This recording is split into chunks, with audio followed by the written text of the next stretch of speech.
Hello ladies and gentlemen, Nick here and welcome to my review of Doctor Who Season 19, Story 7, Time Flight. Well, this one's a complicated one for me because I enjoyed Time Flight. I honest to God enjoyed this story, but I will admit it has a lot of flaws.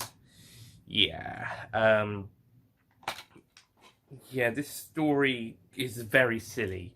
Not so much because it's got lots of goofy comedic moments, and nor is that the idea is silly, but it's more of the fact that the story is so damaged this case.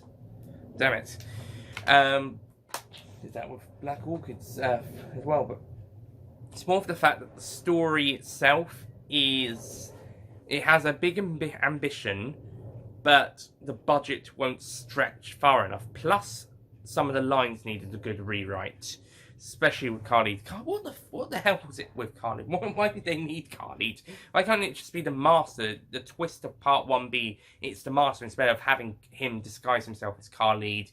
Have these really potentially racist and just plain silly lines, and then him twist revealing to be the Master at the end of Part 2.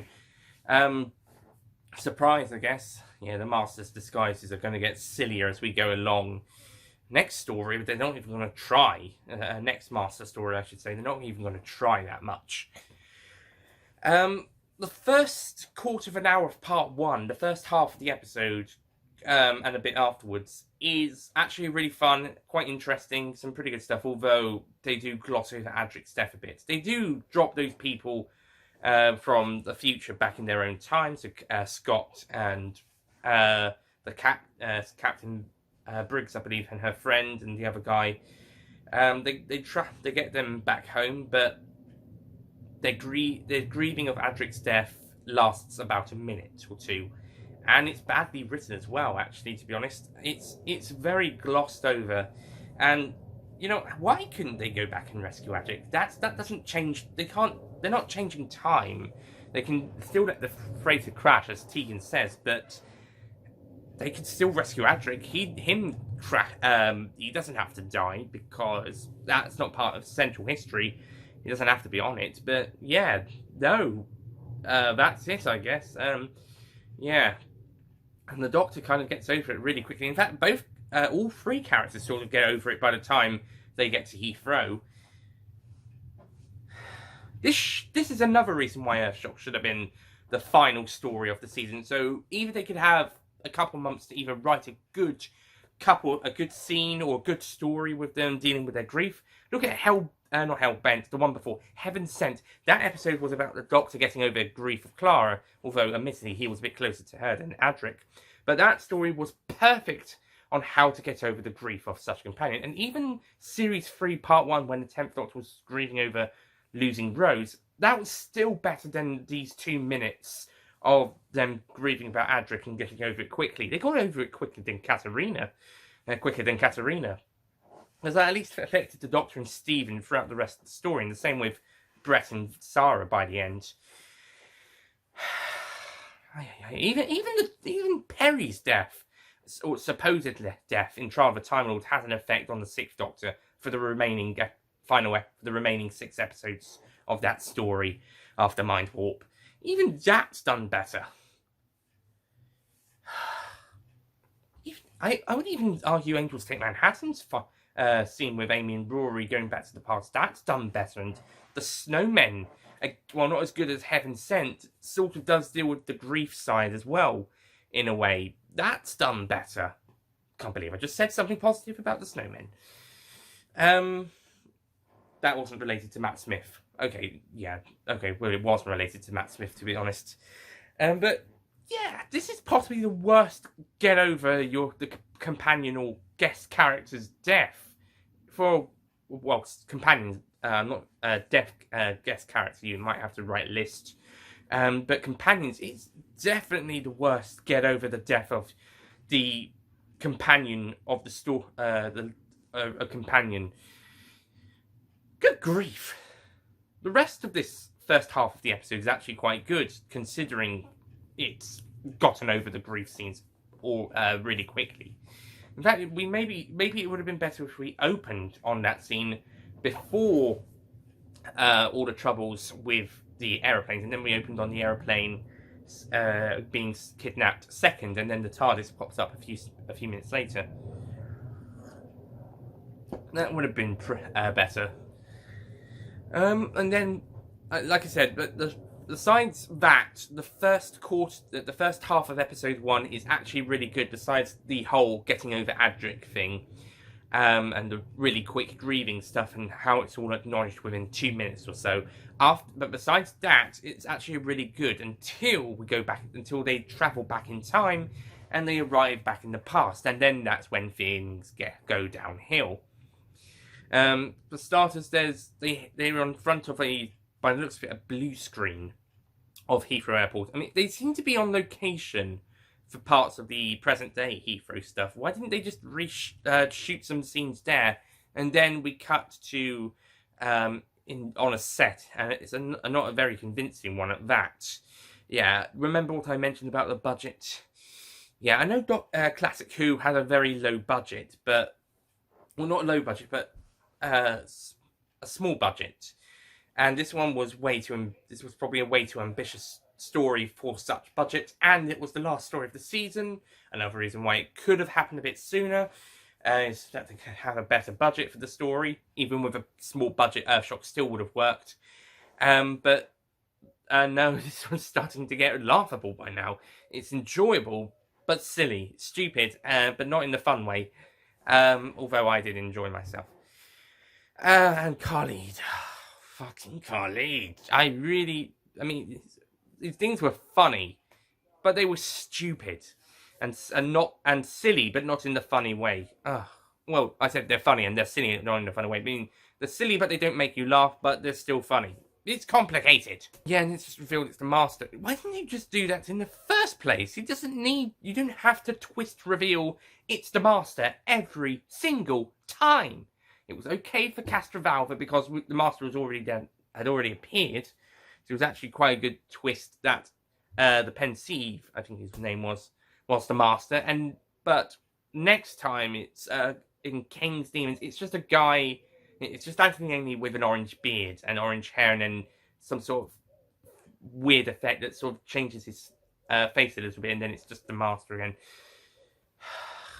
At least in Mark of the Rani, he's just a scarecrow watching the Doctor impairing the fields before making his way into the village. He's at least just a scarecrow. That's not a bad disguise. He's just disguising himself as a scarecrow. Anyone would do that. But what we get here and in King's Demons are just absolutely ridiculous. Can we at least go back to the tearaway masks that Roger Delgado and later John Sims masters would do? And Khalid doesn't count with that, by the way. That's just... And actually, come to think of it, the Pensieve, or whoever his character was in Castrovalva, is done in actually a similar way to King's Demons. Oh dear. Yeah, again, as I mentioned, you don't have to twist reveal it to be the Master every single time. In fact, thank goodness they actually kind of drop that when they get to Planet of Fire. And also, well, excluding Five Doctors, because Five Doctors is awesome. But yeah, from Castrovalva to King's Demons, for all three of those stories that the Master is in, twist reveal, in this case, in King's Demons, it's around halfway through the story. You don't need to do that. Castrovalva did it fine. Now let's move on. Maybe you could reveal it's the Master behind all of this at the end of part 1. That's good. That's fine. Same for King's Demons, but he doesn't have... But his disguise would be better. Okay, but... Okay, and the sets look wonky and hokey and not really convincing apart from the TARDIS. Maybe some of the planes. And the Zeraplins, they're hokey visual effects and some hokey writing. And how does Nyssa have this sort of telepathic connection with them? And how does she know? And the Phantom gathered creatures, they just look silly. Again, the budget doesn't stretch and it doesn't quite allow it to be as interesting or enjoyable as it could have been. There are some positives about this story. The acting from the three crew members of the plane that go with the Doctor and company, they're really good. They're fun to watch. Also, some of the supporting cast, like the Professor, he's good. And the Master is Anthony, and he's really great as the Master. And our main trio are really great as well. And not as good as the last story, although Nyssa does get more to do here. So again, one good thing about having only 2 companions as opposed to 3 is that these 2 companions will get stuff to do.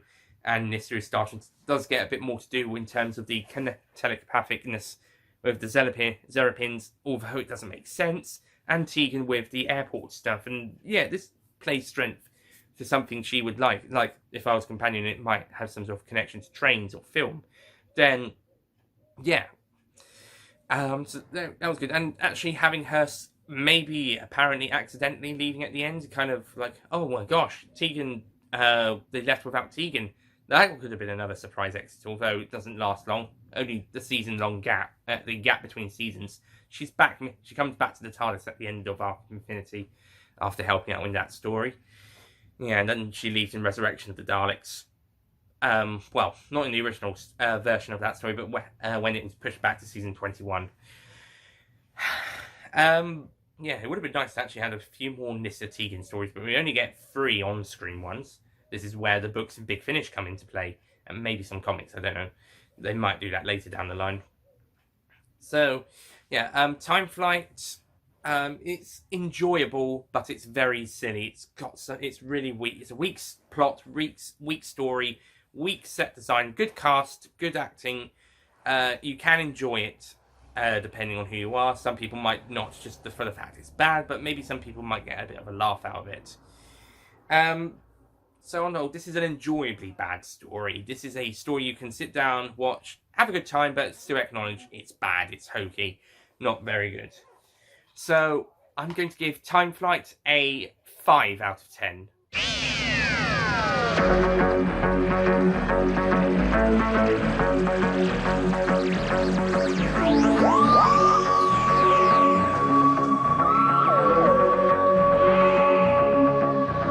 Yeah, like I said, I enjoy the story, but I will admit it's bad. It's got some, or at least it's weak. It's pretty hokey, and some not very good scenes. And yeah, pretty weak end to season 19. It's not as bad as The Haunted Nyman, in my opinion. That's still weaker.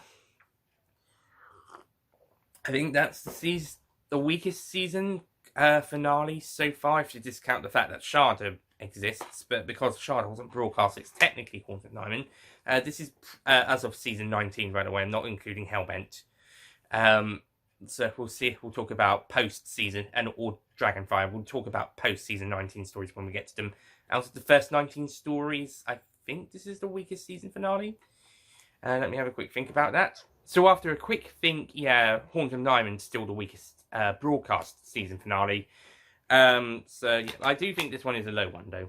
Low, considering about it. Although it does have competition from the Reign of Terror, Revenge of the Cybermen. Yeah, just those 2. Basically, yeah, just those 2 besides Haunted Nyman. So yes, that's Time Flight. Hokey, but I enjoyed it. Also, as I mentioned at the end of my review of the Earthshock, one time when I did get a flu jab, I had watched this story and I was talking about it to my mum about it, and that I'd enjoyed it. And yes, on rewatches, it has gone down in opinion. So it does have a slight personal thing to me, but not as much as one of the good stories for me to actually say I like it enough to say it's good, whilst other people didn't argue against it. Nor do I like it as much as some stories that other people don't like to say, actually, I think it's great. Sorry, you guys, but I completely disagree. Now, please let me have this. So something like Delta and the Bannerman, for example, that would be one of those examples. But it's not even that. It's not even good enough to be one of those for me. No, Delta and the Bannerman for me is a great story. Whilst other people would probably throw it in the bin, to say the least. But unlike that story, Time Flight doesn't quite have enough. I don't like that enough, nor does it have a personal connection with me. I mean, apart from that story, but that was just me liking it, liking the story. I kind of enjoyed it, and yeah, I like Time Flight, but it's a bad story. Yeah, I would give it a guilty pleasure that I wouldn't really rewatch that often. Yeah, a really, really guilty pleasure. Whilst Delta and the Bannerman, on the other hand, I would openly admit to liking. So, yeah, that's a guilty pleasure, but it's one I would openly admit to liking, whilst Time Flight is one I'd rather not talk about for a while, apart from in this review. So that's Time Flight. Next time we'll be looking at the start of Season 20 with Arc of Infinity. And, yeah, this isn't that much better, to be honest, this story, and neither Snake Dance. And considering... And the writer of Time Flight is Peter Greenaway, who directed directed Logopolis and I think Kinder, maybe Castrovalva, I'm not sure. I might be wrong on that one. And, of course, Earthshock. And then he'd go on to write Mordrin Undead after Time Flight. He'd write Mordrin Undead, which is good. I think out of that trilogy, it would be second out of three. Second in for me personally, my second favourite after Enlightenment, but above Terminus. Then again, Terminus is by the guy who wrote Warrior's Gate, so that's not a surprise. And he also wrote Planet of Fire, which is one of my preferred stories of season 21 that isn't Resurrection of the Daleks or Caves of Androzani. And I think that is the strongest of that season after those two. So, anyway, so that's cool. Okay, so that's it from me. Thank you for watching. Next time will be the Season 19 ranking, and then after that, Arc of Infinity. Who's writing that story, by the way? Johnny Byrne. Okay, he's a regular around this time. All right, see you guys then. Goodbye.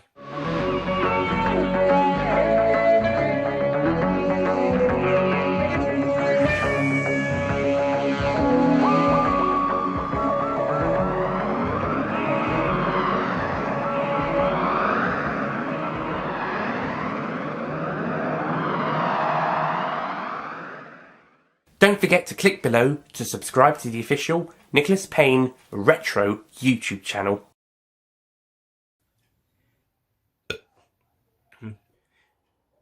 And someone is playing loud music or sound outside for some reason. Unconsiderate people. And again, unconsiderate bird. But